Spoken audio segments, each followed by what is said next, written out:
E então até a galera manda as perguntas, tem uma pergunta geral.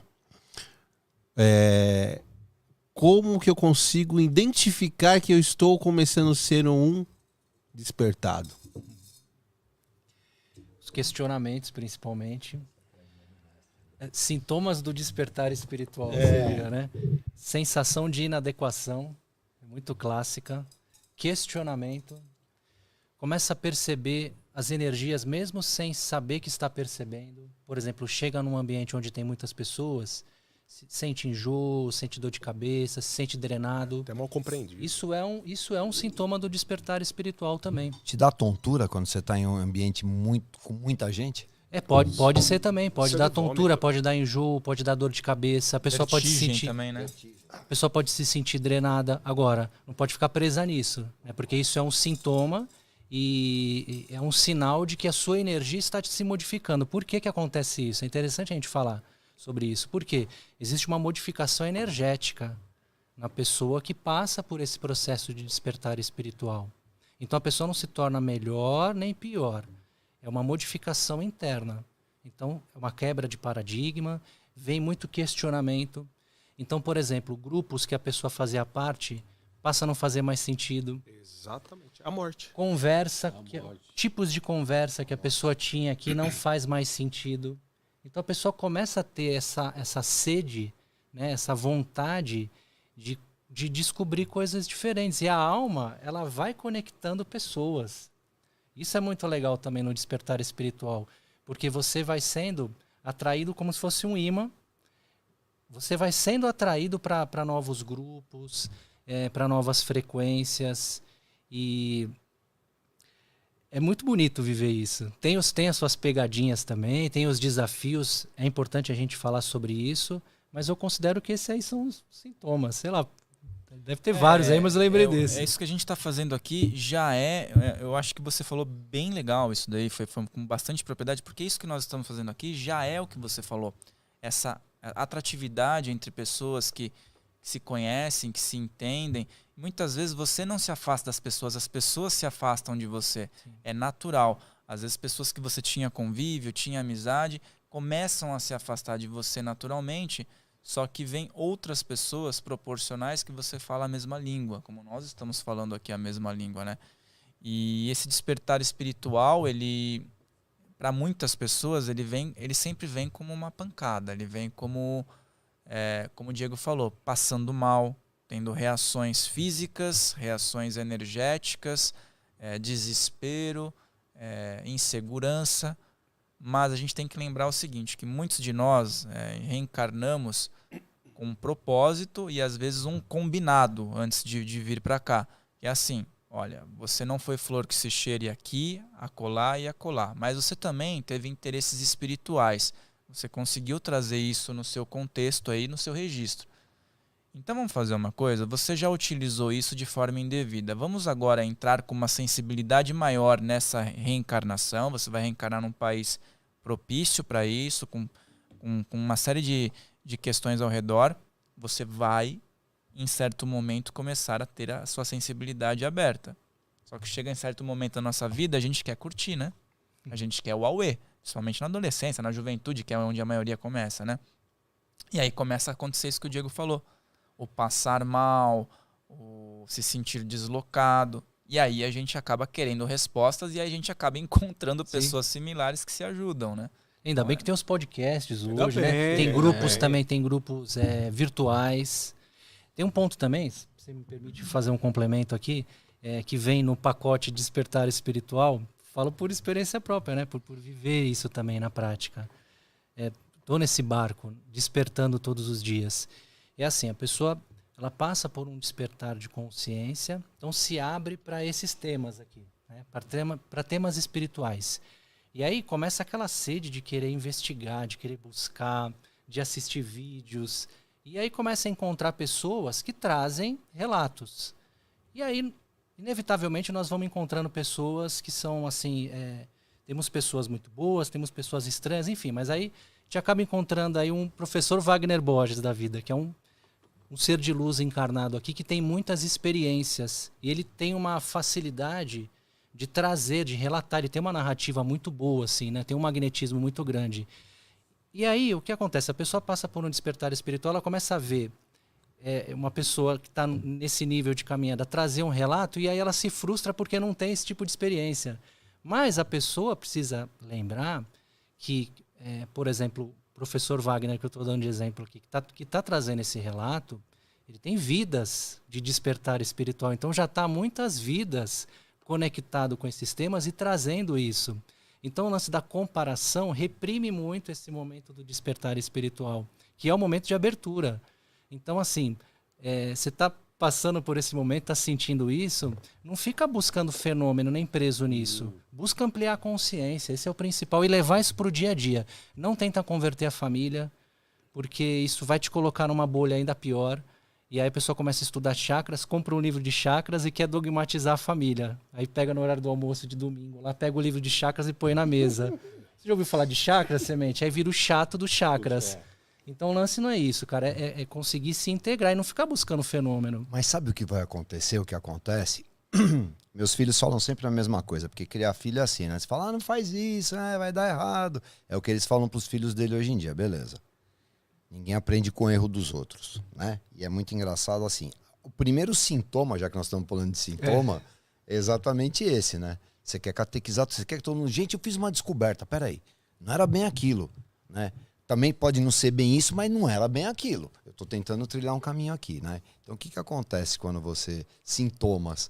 Pelo menos para mim começou a acontecer algumas coisas, principalmente agora, é muito louco, né? Eu penso assim, tardiamente, mas não. Eu me sinto menor... De verdade. Eu me sinto menor. Cada vez mais eu me sinto... Xixi de borboleta no meio do Me oceano. sinto meio... É essa sensação mesmo. Eu tô falando sério, gente. Fisicamente achatando? Cara, não. Do modo geral. Porque assim, você às vezes tá aqui, como às vezes a gente faz coisas legais, grandiosas, aí mexe com ego, mexe com as coisas e tal. Aí você começa a olhar, você fala, opa, pera aí, você começa a se sentir pequenininho e tal. E pra mim tem brotado uma coisa que eu não tinha. Paciência. Tolerância. Cada vez mais agora, quanto mais eu vou juntando as pecinhas do meu quebra-cabeça, mais tolerante eu tô, mais... Talvez até por causa da idade que tá chegando mais. Então, assim, você fica mais tolerante. Mas o sintoma mesmo que eu tenho sentido agora, eu me sinto cada vez menor. Sim. Eu olho tudo isso e eu falo, nossa... É porque é a integração. É a sensação de integração com os outros seres, que nós estamos integrados. Agora, quando o ego espiritual, vamos dizer assim, ele infla, você começa a ter a sensação de separação. Ou seja, eu tenho pena do outro e finjo que é compaixão. Então eu começo a me sentir muito superior, e por me sentir superior eu quero dogmatizar as outras pessoas, e quem não está nesse grupo não presta ou não vale nada. Então esse lance que você está falando é o lance da integração, cara, que é o abrir o chakra cardíaco, que é a compaixão. Pô, quando começa a abrir o chakra cardíaco, você começa a realmente se sentir um ser integrado. Então você percebe que, cara, a tua evolução pessoal não vale de nada se isso não reverberar para o mundo onde você tá. Aquele livro que você lê de chakras não vale de nada, cara, se não reverberar para o teu meio. Porque senão vira para você, o egão inflado. Você vira o chato da vez. Chato da vez. E aí o que ele falou, eu acho que complementa muito o que você falou, que é aquela coisa do ser, abre aspas e fecha aspas, tá?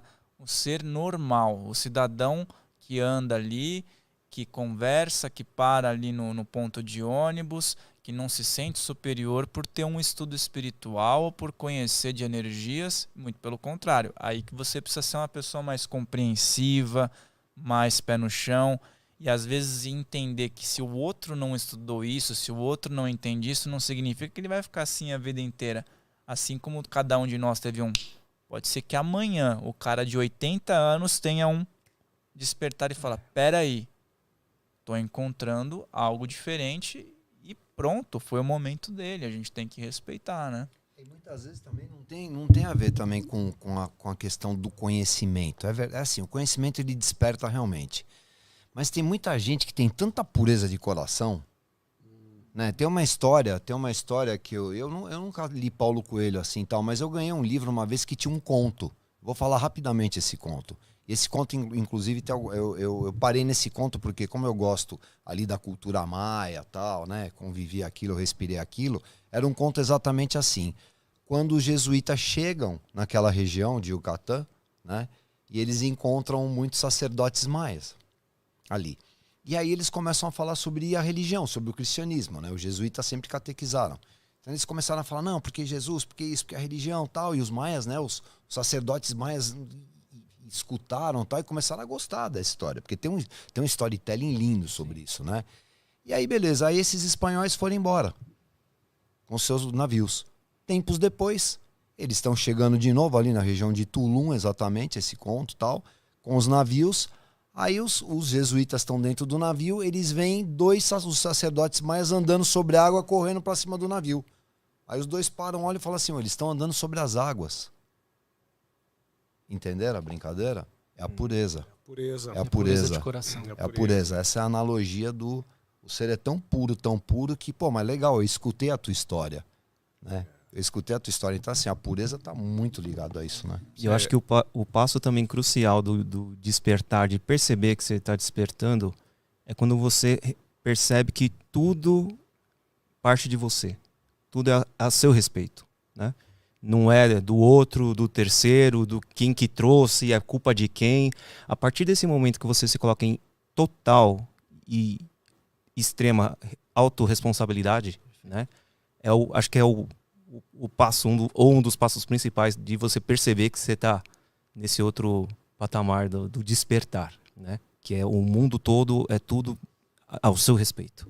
E é aí que choca a gente, porque muitas pessoas ela tem essa sensibilidade, ela começa a sentir isso, mas ela se perde no meio social. E aí ela vai tentar conversar com a pessoa, com um familiar, e o familiar não compreende o que ela está sentindo, o que ela está passando. Aí ela vai tentar conversar com o amigo vai julgar ela, e aí começa a se desfazer. Tem gente até que procura, dentro da religião, buscar a igreja e tal, ou começar a fazer oração porque ela acredita que ela está sendo obsediada, atacada por espírito, e amplia ainda mais essa circunstância dela. E isso gera toda uma complicação na pessoa, que ela fica depois buscando, em vários segmentos, tentar entender o que é que está acontecendo com ela. Então, ainda bem que hoje está acontecendo essa live, que no ponto de vista geral aqui calma aí, não é desequilíbrio isso, você está despertando, e a gente começa a não mais encaixar ao meio comum. E a gente começa a se sentir completamente fora da casinha mesmo. E tem uma vertente dentro disso, que é o seguinte: cada um de nós está no nosso despertar aqui. Exato. Então, por mais que nós somos espiritualistas, estudantes dentro da espiritualidade, temos os nossos pontos de vista, cada um tem a sua faculdade e tem a sua evolução consciencial. Então, às vezes, eu quero ajudar a minha irmã, o meu pai ou a minha mãe, eles não têm a mesma consciência que eu tenho. Da mesma forma que eu jamais tenho a mesma virtude que o seu Zé, que do lado da minha casa é um plantador de banana, trabalha lá, não tem o conhecimento que eu tenho, não leu nunca um livro, aliás, não sabe escrever o nome dele, mas é um grande médium e entende da sensibilidade que eu não consegui entender até agora. E busco entender através das explicações. E aí choca de novo, porque muitos de nós quer primeiro entender para saber o que vai sentir. Por quê? Porque se for coisa ruim, eu não vou querer sentir. Então a pessoa passa a colapsar aquele sentimento dentro dela e ela fica mais do mesmo. As coisas ficam impactadas e aí ela começa a criar um desequilíbrio geral nela. Então nessa hora seria interessante ela buscar conhecimento daquilo que nós estamos falando aqui, agregado dentro da espiritualidade, o que é bom para ela, o que faz expandir cada vez mais os princípios da energia dela. E a espiritualidade se esconde muitas vezes, eu diria na grande maioria das vezes, no detalhe. Então, cair no personalismo também é uma pegadinha do despertar espiritual, ou seja, se prender no mensageiro e não na mensagem. Então eu viro fã de uma pessoa e não estou nem prestando atenção na mensagem dela. E aí eu tenho a oportunidade de conversar com uma pessoa, entre aspas, simples, e ali, na pureza de uma pessoa que talvez não tenha instrução, não tenha o grau iniciático, não tenha uma roupa, não esteja em tal lugar, ela tem uma mensagem linda para te passar, ela vai ser um veículo de manifestação da espiritualidade ali naquele momento, e aí não dá atenção para aquela pessoa. Mas é o que o Rodrigão falou. né? Ela já trilhou, é muito louco isso que ele acabou de falar, porque ainda nós temos que ir buscar aqui ler. Essa não, ela já está integrada, inclusive a natureza e a terra, que é o que você falou. O teu exemplo foi fantástico. E aí nessa linha também, que nem no que até o Diego falou, tem que tomar cuidado para você não... A pessoa que você citou como exemplo não ser uma pessoa que está obsediando aquela pessoa que ela admira. E não está conseguindo absorver o conhecimento, está só indo ali por conta da pessoa. E também tem o ponto que é o seguinte, nós temos que observar as pessoas do dia a dia, muitas vezes que não vão estudar nenhum momento de espiritualidade ou nenhum assunto, mas será que elas não estão tão ou mais despertas do que os estudantes da espiritualidade, os espiritualistas, realizando tarefas cotidianas? Um excelente médico, uma excelente enfermeira, um excelente marceneiro. Essas pessoas estão fazendo tão bem o trabalho delas e transformando realidades. Será que no fim das contas eles não são despertos, mas nasceram com o propósito de desenvolver um trabalho formidável em outras áreas, né? Perfeito, cara. E outra coisa, não buscar a aprovação das pessoas que estão próximas de você, porque essa aprovação não vai acontecer. Então esse lance de tentar convencer a família e tentar ser aceito pela família dentro desse aspecto, muitas vezes não vai acontecer. Pouquíssimas pessoas têm a sorte de ter um despertar espiritual, ter um pai ou uma mãe próxima que tem uma consciência conectada com algum tipo de espiritualidade, não vinculada assim com uma religião específica, porque obviamente ajudaria, mas normalmente isso não acontece. Então não espera que a família vai incentivar, porque não vai acontecer isso.